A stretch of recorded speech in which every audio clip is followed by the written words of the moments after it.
The soup I'm making for soup group this month is Avgolemono. It is a Greek lemon chicken soup with orzo.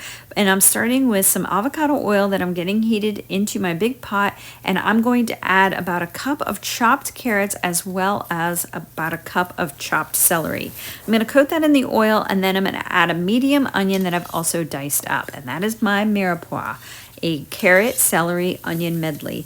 I get that all coated in my oil, and I'm going to add about 4 cloves of garlic that I finely minced. To my pot, I'll add a carton of chicken broth, which is 32 ounces. And then I'll add my chicken breasts, which I cut in half as they were a little bit thick, and I will submerge them in the chicken broth.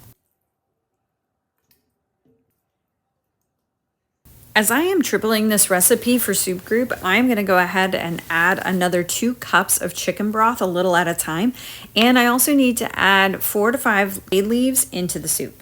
I give that a quick stir to get the bay leaves in the broth, and now I would wait for it to come up to a boil. My lid doesn't quite fit on top, but I get it to a boil, and now I'm just going to stir it, and I notice it still needs a little more chicken broth. So a little bit more, and back to a boil it goes.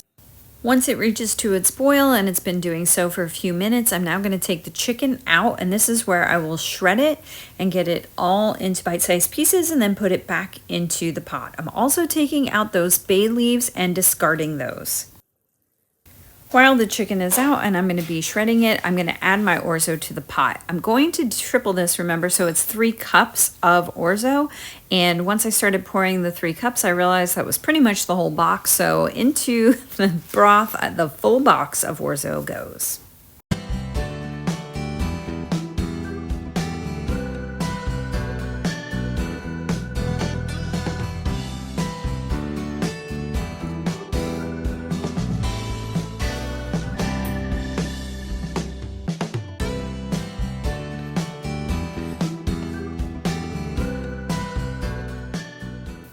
I'm adding the rest of the chicken broth, and now we're going to do our egg mixture, which is a egg yolk and half of a lemon. I already had some freshly squeezed, so I'm going to use that up first, and then I'm going to squeeze the half of my lemon, and I'm just going to whisk that all together. And then what I'm going to do is I'm going to temper this because I don't want the eggs to scramble. So I'm taking some of the hot broth out of the pot and adding just a little bit at a time to the eggs. And then I'm just going to do that again, about another cup, just adding that slowly into the eggs, and that gets it up to temperature without it getting too hot where you end up with those scrambled eggs. And then I'm going to do the same slow approach, putting the egg mixture into the pot, and I can see already it's thickening up quite a bit, so I will add more water to the pot, and then I will continue adding my eggs to the broth.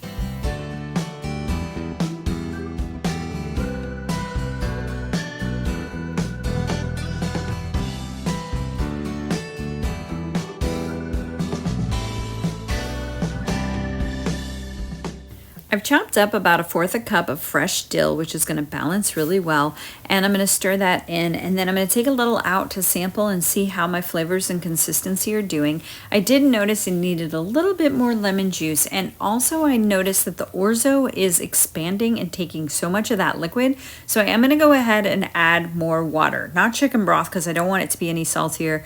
I'm just going to go ahead and add more water. Now, the description box will give the recipe, and that is for a normal serving. Of course, I'm doing this for the soup group, so I need a lot of soup. And on to the soup group, let's go. Our soup hostess outdid herself with her presentation, our little snacks, little things to add to our soups, our beautiful tablescape. Oh my gosh, everything is so pretty and so nice.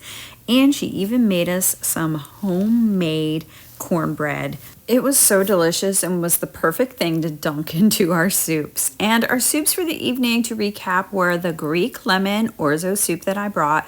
We also enjoyed a lovely potato soup that was so rich and delightful, and then a butternut squash soup, which was creamy and had that earthy flavor. And we topped it off with some French fried onions. And then our final soup was a sausage tortellini with bacon and spinach. It was so yummy.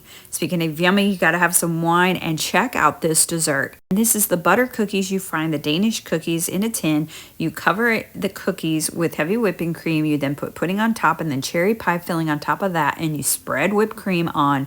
It was divine. The whole evening was amazing. We ended up with so much food. Another successful soup group where we enjoyed each other's company. I have all the recipes down below for your enjoyment.